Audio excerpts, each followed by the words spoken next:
यानंतर एक breaking news आहे। नवाब मलिक यांच्याकडे आता राष्ट्रवादी काँग्रेसमध्ये मोठी जबाबदारी दिली जाते। आगामी महापालिका निवडणुकांच्या दृष्टिकोनातून अर्थातच ही जबाबदारी महत्त्वपूर्ण असेल।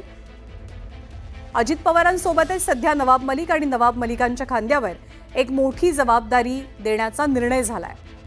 राष्ट्रवादी काँग्रेसचे ज्येष्ठ नेते आहेत, आमदार आहेत नवाब मलिक। प्रशांत रामदास आपल्याला अधिक माहिती देतील। प्रशांत, नवाब मलिकांवर कोणती जबाबदारी दिली जाते? राष्ट्रवादी काँग्रेस पक्षाचे ज्येष्ठ नेते आणि असं म्हणता येईल की वादग्रस्त ज्यांच्याकडे चेहरा म्हणून बघितलं अशा नवाब मलिकांकडे मुंबई निवडणूक व्यवस्थापन समितीच्या अध्यक्षपदाची धुरा देण्यात आलेली आहे।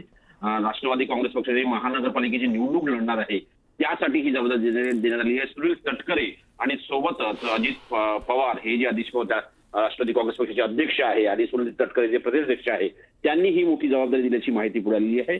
आगामी ज्या निवडणुका होणार आहे मुंबई महानगरपालिकेच्या, त्या दृष्टिकोनातून माजी मंत्री आणि ज्येष्ठ नेते नवाब मलिक, आपल्याला माहित असेल की नवाब मलिकांना मंत्री होऊ नये यासाठी भारतीय जनता पक्षाचा मोठा दबाव होता। असं असताना देखील आता त्यांच्याकडे एक मोठी जबाबदारी देण्यात आली आहे। त्यामुळे असं म्हणावं लागेल की आता कुठेतरी राष्ट्रवादी काँग्रेस पक्षाची जी मुलुक मैदान तो पण संबोधित जाणारे जे नवाब मलिक आहे त्यांच्याकडे ही जबाबदारी दिली आहे। त्यामुळे आता भारतीय जनता पक्षाची काय प्रतिक्रिया असते हे देखील पाहणं अतिशय महत्त्वाचं असणार आहे। ज्ञानदा, आगामी काळातल्या निवडणुकांचा विचार करता अर्थातच ही मोठी जबाबदारी असेल। अल्पसंख्याक समाजाच्या दृष्टीने सुद्धा या जबाबदारीकडे आपल्याला कसं बघता येईल?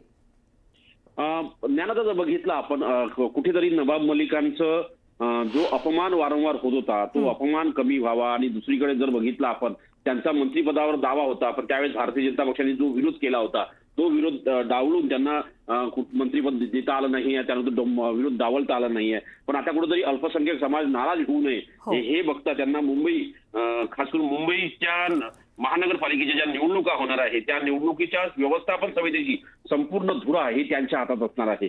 आणि मुंबई महानगरपालिकेमध्ये राष्ट्रवादी काँग्रेस पक्षाला प्रयत्न आहे की जास्तीत जास्त जागा आपल्या याच्यात वाटत पाडून घ्यायच्या। त्यासाठी जो प्रयत्न आहे त्या प्रयत्नांतर्गत हा एक मोठा प्रयत्न असं म्हणावं लागेल। एकीकडे नवाब मलिक आतापर्यंत ज्या पद्धतीने शांत होते या सगळ्या मुद्द्यांवरती, पण ज्यानंतर आता त्यांना मुंबई महानगरपालिकेची जबाबदारी दिल्यानंतर अल्पसंख्याक समाजाकडे त्यांना आकृष्ट करण्याकडे एक मोठा भूमिका ते निभावू शकतात। आणि ज्या पद्धतीने अजित पवारांनी वारंवार स्पष्ट केलं आहे की आम्ही निश्चितपणे मोठी जबाबदारी हे नवाब मलिकांना देऊ, त्या दृष्टीकोनातून हे पाऊल टाकलं असं म्हणावं लागेल। पण हे अत्यंत महत्त्वाचं आहे की यावर आता भारतीय जनता पक्ष काय प्रतिक्रिया देते हे देखील पाहणं अतिशय महत्त्वाचं असणार आहे। कारण त्या फोटोत दिसणारे चेहरे सुद्धा महत्त्वाचे आहेत। जिशान सिद्दीकी आहेत, सना मलिक आहेत, स्वतः नवाब मलिक आहेत, सुनील तटकरे अर्थातच आहेत, अजित पवार आहेत, प्रफुल्ल पटेल आहेत। आगामी महापालिका निवडणुकांच्या दृष्टिकोनातून नवाब मलिक यांच्यावरती निवडणूक व्यवस्थापन समितीच्या अध्यक्षपदाची जबाबदारी पक्षानं सुपूर्द केली आहे। धन्यवाद प्रशांत या माहितीबद्दल।